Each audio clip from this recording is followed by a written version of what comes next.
Jumpa lagi di English Edu World. Belajar kapan aja, di mana aja. Nah, disimak baik-baik ya. Sekarang kita akan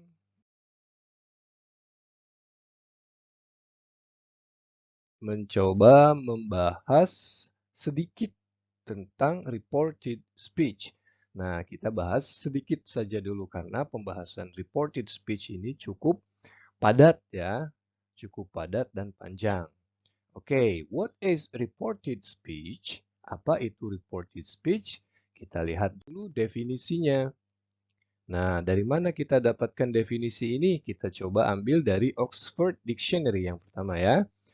Nah, menurut Oxford, reported speech is a speaker's word reported in subordinate clauses governed by reporting verb. With the required changes of a person and tense, also called indirect speech. Jadi, reported speech adalah ucapan pembicara yang dilaporkan dalam klausa subordinat atau subordinate clause ya. Nah, yang diatur oleh kata kerja pelaporan atau reporting verb dengan perubahan kata ganti orang dan tensisnya. Sudah pasti berarti kata ganti orang mengalami perubahan dan tensisnya juga. Misalnya kata gantinya I akan berubah menjadi apa nanti di sini. Misalnya nama orang, misalnya my father, father akan berubah menjadi apa. Nah, itu menurut Oxford Dictionary. Kita lihat lagi. Selanjutnya, pengertian atau definisi reported speech dari Cambridge Dictionary.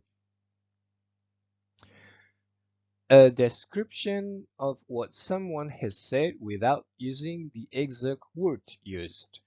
Sebuah deskripsi dari apa yang seseorang telah katakan tanpa menggunakan kata-kata yang persis digunakan.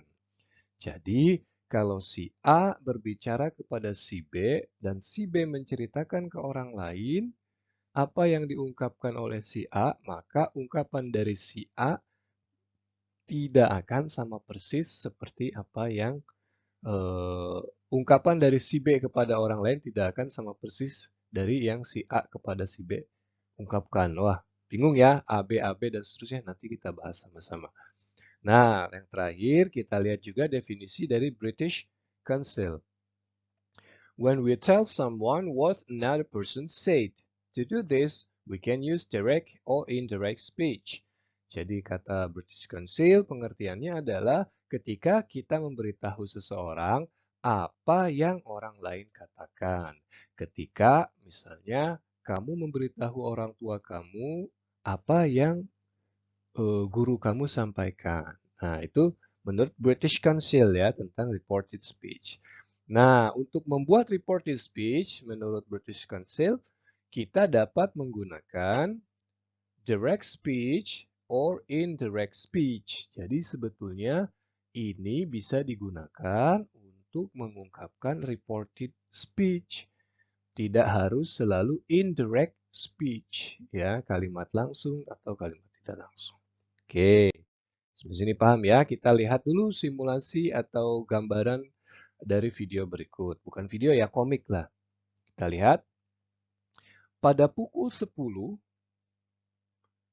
terlihat Peter dan Richard sedang berbincang di sebuah ruangan di kantor ya, pada pukul 10. Oke, apa yang diucapkan oleh Peter? Richard, I have to go now, but I will discuss our new project after lunch with you and Tony. Kata si Peter, Richard, aku harus pergi sekarang nih. Tapi nanti kita akan diskusi ngebahas tentang proyek baru kita ya setelah makan siang bersama kamu dan Tony. Jadi ajak si Tony ya. Nah, gitu. Kalau bahasa kita seperti itu ya. Lalu Richard menjawab, It's a good idea. I'll ask Tony to come. Oh boleh deh, aku akan ajak dia. Oke. Pada pukul 10. Lalu Sudah pasti ya, Richard nanti akan menceritakan apa yang diungkapkan atau dikatakan oleh Peter kepada si Tony, karena Richard sudah ngomong, I'll ask Tony to come. Jadi, oh ya udah nanti saya omongin deh ke Tony. Nah, gitu. Oke. Pada pukul 10:10, ya. Pada pukul 10:10, Richard bertemu dengan si Tony. Masih di ruangannya Richard, ya. Ketemu dengan si Tony. Dengan maksud ingin mengungkapkan apa yang disampaikan oleh Peter tadi. Nah, apa yang dikatakan Tony? Peter said that he would discuss our new project after lunch. Would you like to join us? Nah, Tony, Peter berkata bahwa dia akan mendiskusikan proyek baru kita setelah makan siang. Kamu mau gabung nggak? Atau kamu bisa datang nggak? I'll be glad, Richard. This will be our biggest project this year. Wah, dengan senang hati dong. Soalnya kan ini akan jadi proyek terbesar kita tahun ini. Nah, ada perbedaan nggak teman-teman antara apa yang disampaikan atau kalimat dari si Peter dengan kalimat si Richard? Kalimat yang ini ya. Tadi si Peter ngomong dia akan mendiskusikan proyek barunya setelah lunch. Itu kan, karena dia harus pergi sekarang. Nah, pesannya ada di sini kan? Pesannya ini. Peter said that. Nah, ini adalah tadi kalimatnya sama dengan yang diucapkan oleh si Peter tadi ya. Oke, nah inilah yang dimaksud dengan reported speech. Jadi ada perbedaan kalimat. Nah, antara si pembicara utama atau si sumber pertama ya dengan si sumber yang kedua. Antara si pembuat informasi, sumber pertama itu pembuat informasi ya, sumber yang kedua itu penyampai informasi. Itu ya, paham ya? Peter tadi yang berdiri di sini ya, Peter itu membuat informasi, memberikan informasi kepada Richard. Nah, Richard menyampaikan informasi kepada Tony, sehingga kalimatnya pun berubah antara pembuat dengan penyampai. Gitu ya. Oke, mudah dipahami kan? Kita lihat lagi, kita analisis ya, kita analisis agar kita sedikit lebih paham dan mampu mengasah otak kita. Peter, tadi dikatakan, I have to go now, but I will discuss our new project after lunch with you, Anthony. Ini kata si Peter tadi ya. Nah, Peter adalah orang yang menjadi speaker utama yang berbicara kepada Richard. Ya, kemudian Richard menyampaikan ucapan Peter kepada Tony. Nah, berarti Richard adalah penyampai informasi. Nah, jika terjadi hal demikian, maka itulah yang disebut dengan reported speech. Ya, seperti itu ya. Nah, reported speech jika kita buat bisa dibuat dalam bentuk tulis dan lisan.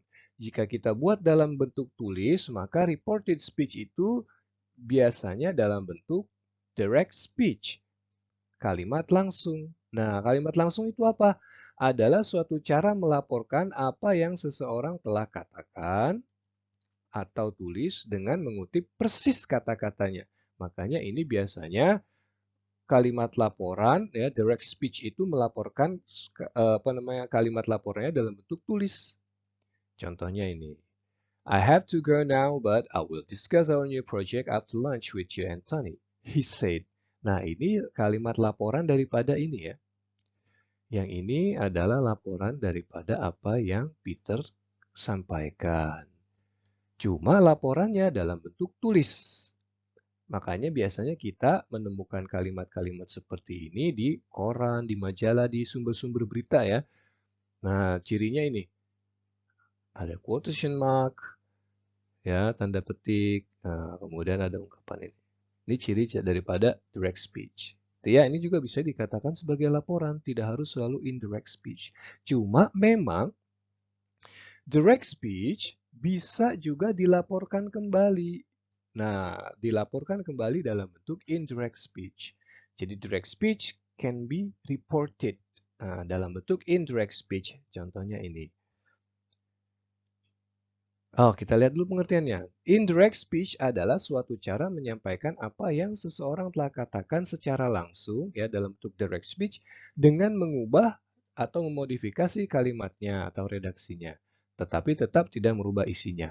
Berarti ini yang disampaikan oleh si Peter ya harus apa kita rubah redaksinya, tapi tetap isinya jangan dirubah. Karena kalau isinya dirubah itu akan menjadi gosip atau menjadi hoax ya, tidak boleh seperti itu. Oke, contohnya, he said that he had to go at that time. Nah, ini siapa yang ngomong? Ini pasti yang ngomong si Richard ya. Ini yang ngomong si Richard. Nah, kalau ini yang ngomong tadi siapa? Peter. Uh, Peter yang berbicara oleh Peter disampaikan kepada Richard. Gitu ya. Di sini paham ya? Oke, kalau sudah paham, kita lanjut dulu ke contoh yang tadi ya. He said, nah ini tadi, dia berkata bahwa dia harus pergi waktu itu. Nah, atau tadi, dia akan mendiskusikan our project setelah makan siang bersama aku dan kamu. Nah, ingat ya, banyak yang berubah. Tadi kata ganti orang, contohnya ini. Tadi kan aturannya seperti itu ya, menurut Cambridge Dictionary itu ya, dan Oxford Dictionary. I akan berubah menjadi he. Have to berubah menjadi had to. Kemudian now berubah menjadi at that time. I will berubah menjadi he would. Dan with you and Tony berubah menjadi with me and you. Ini harus berubah menyesuaikan dengan kalimat langsungnya. Ya, kenapa di sini tidak boleh I? Kan si Tony yang si Peter yang berbicara, sementara ini yang menyampaikan adalah Richard. Tony, kata si Peter, dia harus pergi saat itu. Nah, gitu. Seperti itu ya, paham ya? Mudah dipahami ya. Jadi kalau kamu menyampaikan informasi secara lisan, kamu harus memodifikasi redaksinya, menyesuaikan. Tapi tetap tidak boleh merubah isinya. Gitu ya. Nah, itulah yang disebut dengan direct or indirect speech atau reported speech. Agak rumit dan agak panjang, nanti kita akan bahas kembali. Ini contoh kalimat dalam kalimat pernyataan ya. Yang ini barusan adalah kalimat pernyataan. Selanjutnya ada juga imperatif.